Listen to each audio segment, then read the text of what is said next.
What I've learned from working with retirees is that retirement isn't about accumulating wealth. It's about replacing your paycheck. Think about your monthly expenses right now.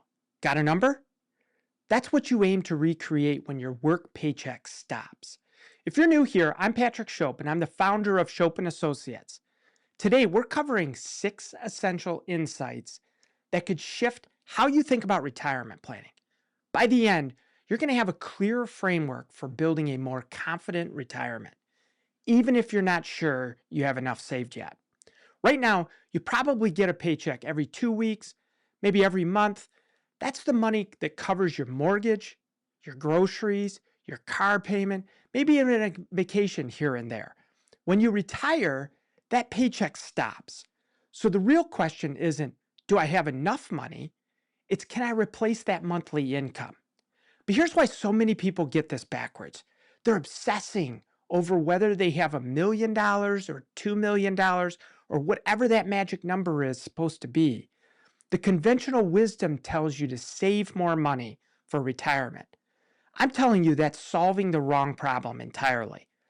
This completely changes how you should think about retirement readiness. If you need $5,000 a month to live comfortably, then you need to create $5,000 a month in retirement income. It's that straightforward. The second thing to understand is that many people don't retire when they plan to.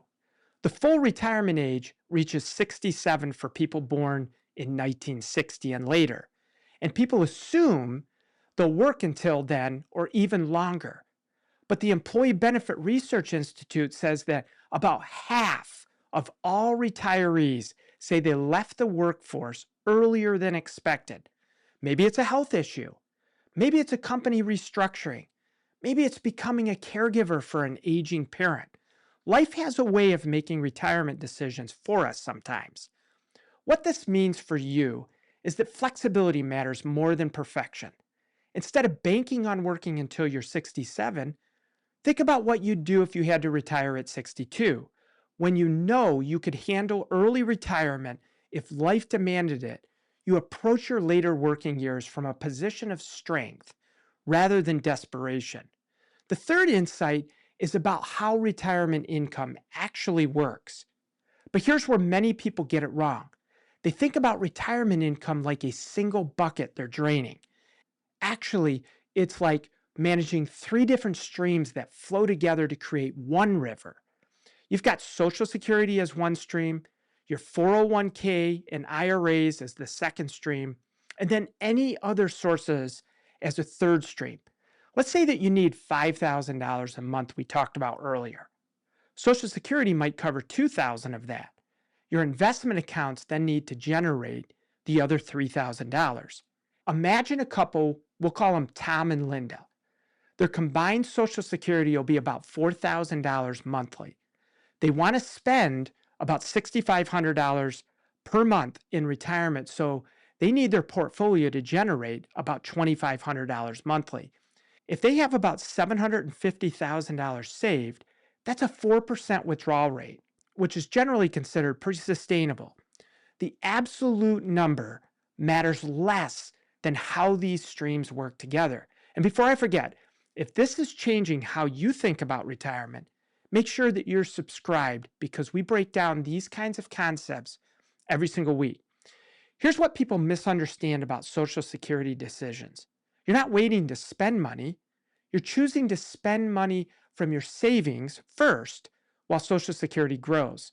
Same lifestyle, different funding source.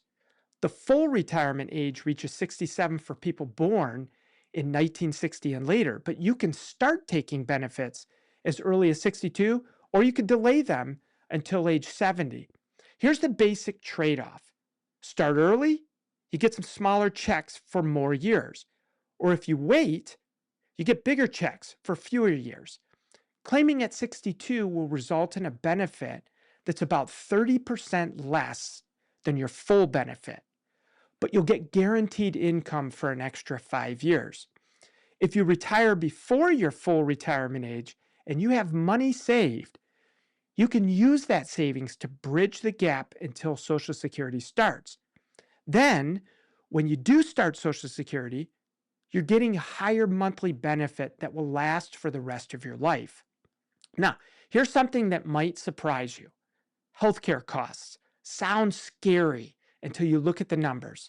According to Fidelity's 2025 research, a healthy 65-year-old retiring this year is projected to spend roughly $172,500 on healthcare costs throughout retirement, which works out to be roughly $650 to maybe about $800 per month. That's less than what many people spend on their car payment and insurance combined. It's not a new expense, it's replacing an old one. Medicare currently says the standard Part B premium is about $185 per month in 2025, with higher income retirees, of course, paying more. Add in supplemental coverage, and you might budget $300, maybe $400 per person per month for healthcare premiums plus the out-of-pocket expenses. So ask yourself, could you set aside an extra $200 to $300 per month right now for future healthcare costs? Starting at age 55, that simple step builds up a nice cushion by the time you retire. The sixth and final insight brings us back to where we started, that shift from accumulating money to replacing income. Your investment strategy should evolve too. When you're working, you're focused on growth, but once you retire and start needing that money for living expenses, the game changes. You still need some growth to keep up with inflation over what could be 20 to 30 years of retirement, but you also need stability and income. Think of it as shifting from offense to defense. You're not trying to hit a home run anymore. You're trying to get on base consistently.